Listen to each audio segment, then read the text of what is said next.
जनता बँकेच्या सभेत सभासदांना 10% लाभांश जाहीर.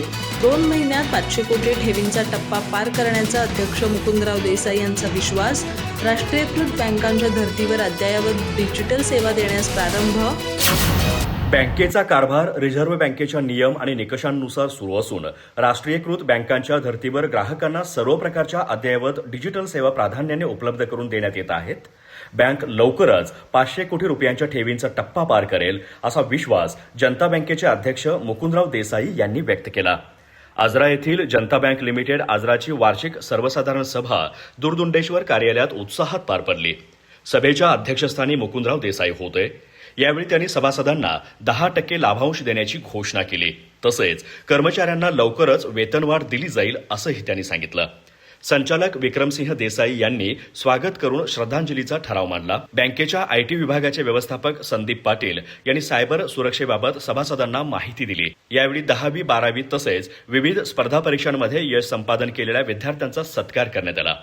मुकुंदराव देसाई म्हणाले, बँक प्रगतीचे विविध टप्पे पार करत आहे. सभासदांना दिलेली आश्वासनं पूर्ण करण्याचा प्रयत्न करण्यात आला आहे. सभासद, ठेवीदार आणि हितचिंतकांच्या पाठबळावर बँकेची प्रगतीची घोडदौड सुरू आहे. यासाठी संचालक मंडळ आणि कर्मचाऱ्यांचे सहकार्य मिळत आहे. जिल्ह्याबरोबरच राज्यात बँकेचा नावलौकिक असून त्यात आणखीन भर घालण्यासाठी प्रयत्न केले जातील.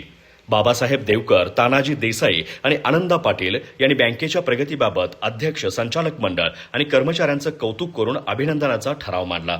तानाजी देसाई यांच्यासह सभासदांनी कर्मचाऱ्यांची बढती, वेतन श्रेणी निश्चित करणे तसेच ताळेबंदांबाबत विविध प्रश्न उपस्थित केले. मुख्य कार्यकारी अधिकारी MB पाटील यांनी अहवाल आणि ताळेबंदांचं वाचन करून सभासदांच्या प्रश्नांना समर्पक उत्तर दिली. यावेळी उपाध्यक्ष अमित सामंत, ज्येष्ठ संचालक जयवंतराव शिंपी, महादेव टोपले, रणजित देसाई, जयवंत कोडक, शशिकांत नार्वेकर, शिवाजी पाटील, रेखा देसाई, नंदा केसरकर, महेश कांबळे, अॅडव्होकेट SS निकम, सहाय्यक व्यवस्थापक PS रंबळे, वरिष्ठ अधिकारी माणिक सावंत, सुहास चौगुले, सुधीर देसाई, वसंतराव धुरे, शिरीष देसाई, उदयराज पवार, MK देसाई आदी उपस्थित होते. संचालक संतोष पाटील यांनी आभार मानले. अधिक माहिती आणि ताज्या घडामोडींसाठी आजच आमचे चॅनल सबस्क्राईब करा.